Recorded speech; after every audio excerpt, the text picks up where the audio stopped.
Let's talk about data owners for a second.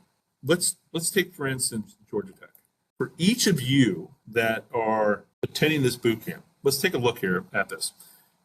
Who would be responsible?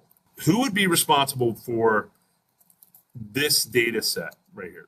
Let's just put that data set in there. What department be responsible, or the data owner for that right there? So in this particular case, human resources. All right, let's do another example here. So who would be the data owner? Let me do a little object reuse right here. Who would be the data owner for the data set that looked like this right here? Ben's opinion here, so IT would probably be the owner of it. Information security would probably be the enforcer to make sure that they're doing it correctly. And then Drew, like you said, IT support would be the data custodian there, like the people that are actually doing the work, setting these people up. And I know that it sounds kind of whack when I say it, would probably be IT support. Remember, the data owner would be, it's usually a person. So it'd be like the CIO would be responsible for that, ultimately responsible. The head of human resources, or whoever's in that position, would be responsible for that top data set. So if I was to take a look at this next data set, maybe we have an overlap, and I'm deliberately doing this where we have overlap of data. Who might that be? Physical security. For purposes of this exam, that's what we want to kind of think about. Like the gates, guards, and guns would be inclusive of the police, parking, transportation. Yeah. And if you guys have the same problem we have here at UAH, parking is a commodity, and we're a lot smaller than Georgia Tech. But, in this particular phase right here, the data custodian, like the person that actually is doing the work, might be that meter maid that is actually looking, and I don't know if am I allowed to say it? Well, you know what? I just did say it.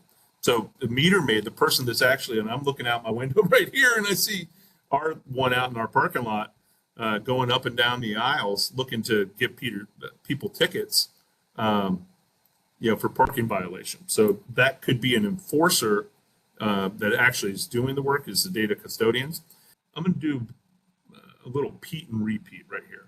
So if I take a little window snipper, try to socialize this in a way that's meaningful, what I can do with these data sets on a more software engineering side of the house is I can make what is called a superset of data.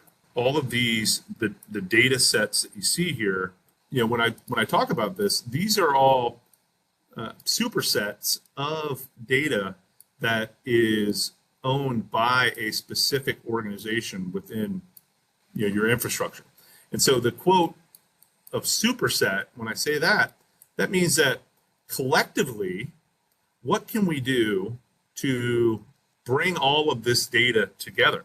With software, what we can do is we create these things that are called views.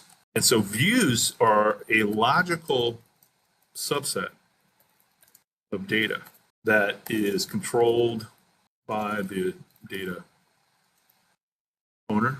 The logical subset of data that's controlled by the data owner that essentially puts us in a position where we can start to look at the data in its entirety. So the entire set of data, if I have a superset of data, whatever the superset of data, so in my organization, I have a ton of data. What would I do? Well, that would be called the superset. And then what I can do is with these views, I can create this logical subset of it underneath and give access to people underneath. So let's say that I have this view that I abbreviate VW, not to be confused with the Volkswagen Bugs, right? So VW and then HR, for instance. The VW for HR would be, so if I'm a data architect, what I would do is I would create this view, this read-only view from an organizational level, read-only. I would create this view for HR that would only have that data in it. I would create another view, like a logical view that's maybe IT, and I might want to capitalize these. It just depends on whatever your nomenclature is within your organization. But IT would then, I would create a view for that data, maybe look like that. And then in addition to that, I might create a third view. This is going to help us later on in the week. Within the organization, we would classify all of this data and figure out who the data owners are. Then we would figure out who's actually going to do the work. Those would be the data custodians. And then from there, we would figure out what the data is in the organization. And that is the superset of information that we have privy to. We would figure out, is it company confidential? Is it private? Is it sensitive? Is it public? And classify it in a way that's meaningful for our organization. But you can see here on my screen, you can see that there is some overlap. If that is the case, and I'm deliberately doing this, who would be what we call the authoritative data owner or the authoritative data source within your organization for data that overlaps?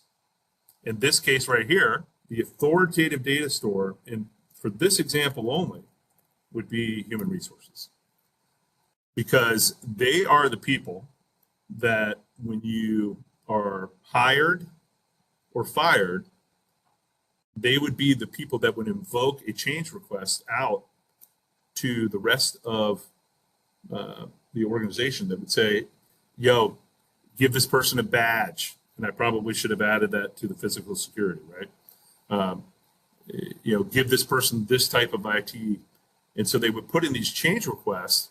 And so, but likely they would have you fill out the W-2s whenever you're getting hired. They would have you do the background investigation. So they would have your legal name.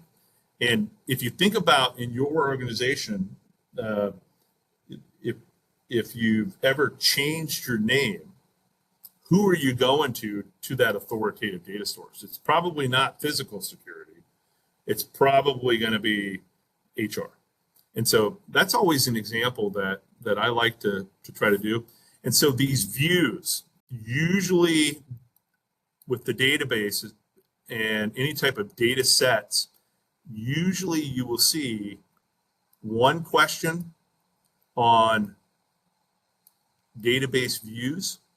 And so that's why I put it's a logical subset, and I tried to kind of make this happen on the screen right here.